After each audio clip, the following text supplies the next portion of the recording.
When you were a mailman outside of Chicago, did you have any run-ins with dogs? Dogs? Yeah.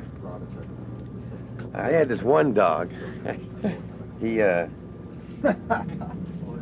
well, I'd go up to this house and they had one of those mailboxes where the mail drop into the living room.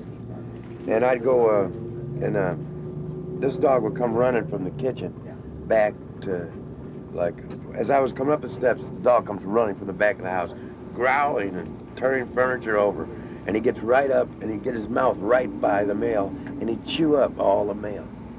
And I'm walking around in the snow and it's 100 degrees in the summer and I'm feeding this mail and the dog's eating it before they get to open it. So it really kind of made me mad. So once a month they'd get their checks returned from the bank and they're in a little box that's made by specifications so it fits into a mailbox. So you don't have to leave it outside like a package, but it's heavy. It's about the smallest thing and the heaviest thing you can drop into a mailbox. So I'd feed that dog one letter at a time, and at the end he'd have his nose right up there. And I'd throw that thing down there and hit his nose, and you'd hear him yip, yip, yip, and going through the house. So this went on for years. And one afternoon, it was a Saturday. There wasn't much mail, and I come to that house, and I'm walking up the steps. There's no dog. I don't hear no dog. I look around the side of the house, and you know, the car's not there, so I thought maybe they went on a weekend trip, and they just didn't decide to tell me, and they took the dog with them. That's what I told myself. So I put the mail in there, and the dog's not there to eat it. I walk down the stairs, and I'm just walking to the next house, and I hear this sound behind me. It's that sound that they make way down in their stomach, right? That there's not even a growl, it's this, I guess, and I turned around like this, and I had just enough time in my mind to say, it's him. And just as I was getting the M out, he latched on and got me right here, right? Just like in the cartoons. But when he bit, he didn't let go. He just get your pants.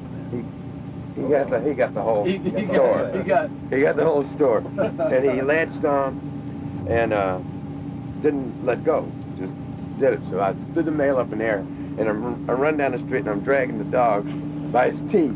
Right? I got about a quarter of a block, and I said, I can't go very much further like this.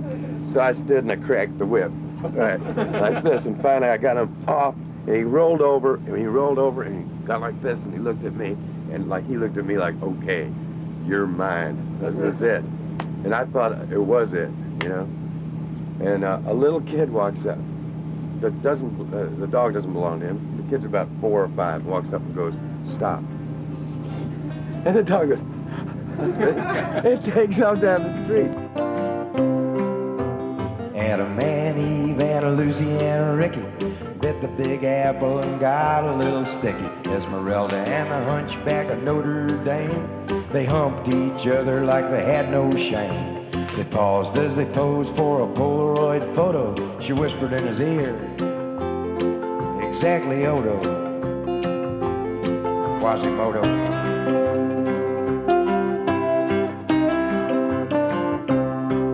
From the bells of St. Mary's to the Count of Monte Cristo, nothing can stop, nothing can stop, nothing can stop the sins